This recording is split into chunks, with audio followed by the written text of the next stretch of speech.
SSA data revealed today that the consumer price index rose by 2.8% in May on a year-on-year basis. That's up by the same margin as that recorded for April.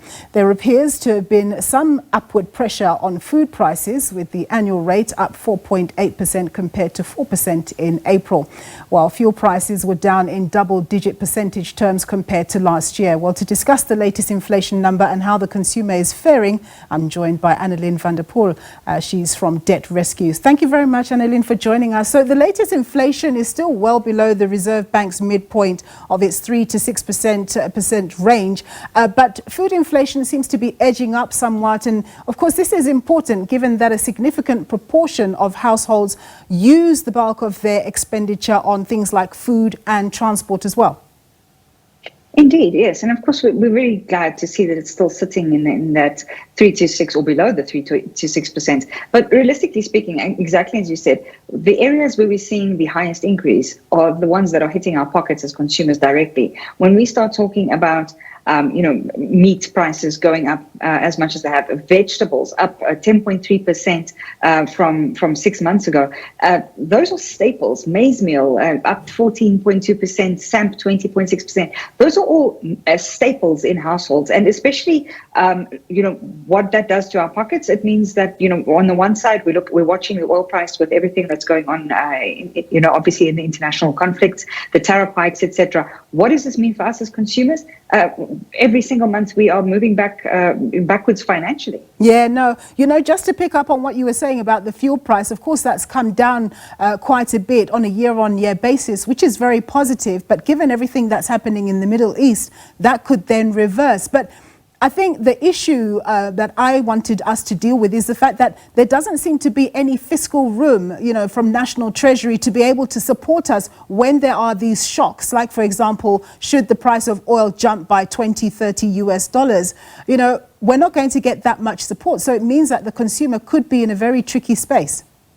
Very much so. I mean, we've got to remember that part of the budget announcements is a fuel levy that's been implemented, which means that the fuel price reduction we were hoping for last month wasn't nearly what we ended up getting because of that. So there is no room in the fiscal budget to accommodate us as consumers. And like I said, as you mentioned, we have now seen the fuel price come down. But most of our goods is transported by road, and we'd expect if the fuel price comes down that our food prices should be coming down as well, and yet they're not. They're actually the ones that are going up. So there's no relief in sight for us, and there's no area where we're being buffered as consumers ultimately. Yeah. So Annaline, what are your thoughts around how the Reserve Bank has approached interest rates cuts? I mean, given that inflation has been relatively low for quite some time, but it's not exactly been very aggressive in bringing rates down.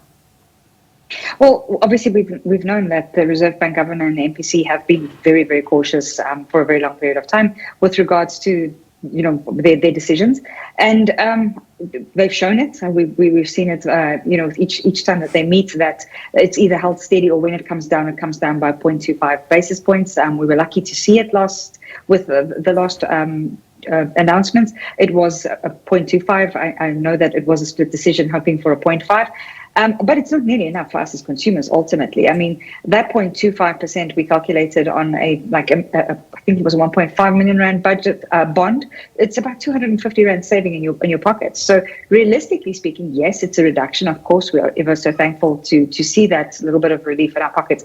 But what does it mean for us in the big picture? Very little, because we're facing, still are technically looking at a cost of living crisis if we're looking at food prices going up in the way that they are. Yeah. And very quickly, Annaline, what would you say? What's your assessment of how the South African consumer is doing relative to last year?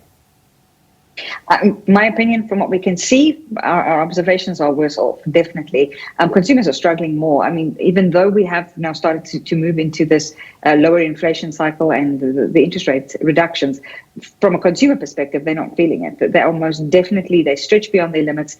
We've done surveys where we've seen that they are using their credit cards, they're using the facilities that they still have available to literally put fuel in their vehicles, to pay for electricity and to buy food ultimately, which is definitely indicative of how dire it is out there. Annaline, thank you so much for your time and insights there. That was Annaline van der Poel. She's from Debt Rescue. The South African Deputy Prime Minister,